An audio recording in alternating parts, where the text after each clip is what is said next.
ദൈവത്തിൻ്റെ അതിപരിശുദ്ധ നാമം വാഴ്ത്തപ്പെടുമാറാകട്ടെ. General Bible quiz, questions and answers. General Bible quiz, ചോദ്യങ്ങളും ഉത്തരങ്ങളും. ചോദ്യം നമ്പർ 1. സാത്താന് അപ്പൊല്ലുവോൻ എന്ന പേര് ഏത് ഭാഷയിൽ നിന്നാണ് ലഭിച്ചത്? സാത്താന് അപ്പൊല്ലുവോൻ എന്ന പേര് ഏത് ഭാഷയിൽ നിന്നാണ് ലഭിച്ചത്? യവന ഭാഷയിൽ നിന്ന്.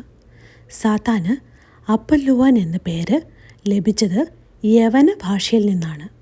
സാത്താന് അപ്പൊല്ലുവോൻ എന്ന പേര് ലഭിച്ചത് യവന ഭാഷയിൽ നിന്നാണ്. ചോദ്യം നമ്പർ 2.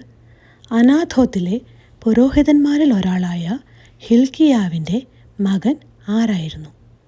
അനാഥോത്തിലെ പുരോഹിതന്മാരിൽ ഒരാളായ ഹിൽക്കിയാവിൻ്റെ മകൻ ആരായിരുന്നു? ഉത്തരം യിരെമ്യാവ്. അനാഥോത്തിലെ പുരോഹിതന്മാരിൽ ഒരാളായ ഹിൽക്കിയാവിൻ്റെ മകൻ യിരെമ്യാവ് ആയിരുന്നു. ചോദ്യം നമ്പർ 3. അധർമ്മികളുടെ ഇടയിൽ വസിച്ച നീതിമാൻ. അധർമ്മികളുടെ ഇടയിൽ വസിച്ച നീതിമാൻ ആരായിരുന്നു? ചോദ്യം നമ്പർ 3. അധർമ്മികളുടെ ഇടയിൽ വസിച്ച നീതിമാൻ ആരായിരുന്നു? ഉത്തരം ലോത്ത്. അധർമ്മികളുടെ ഇടയിൽ വസിച്ച നീതിമാൻ ലോത്ത് ആയിരുന്നു. അധർമ്മികളുടെ ഇടയിൽ വസിച്ച നീതിമാൻ ലോത്ത് ആയിരുന്നു. ചോദ്യം നമ്പർ 4. ജെറുസലേം പട്ടണം തകർത്ത പടനായകൻ. ജെറുസലേം പട്ടണം തകർത്ത പടനായകൻ ആര്? ഉത്തരം തീത്തോസ്. ജെറുസലേം പട്ടണം തകർത്ത പടനായകൻ തീത്തോസ് ആയിരുന്നു. ടൈറ്റസ് എന്നും പറയും. ജെറുസലേം പട്ടണം തകർത്ത പടനായകൻ ടൈറ്റസ്.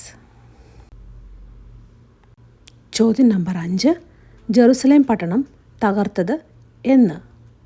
ജെറുസലേം പട്ടണം തകർത്ത വർഷം എന്ന്? ഉത്തരം AD 70.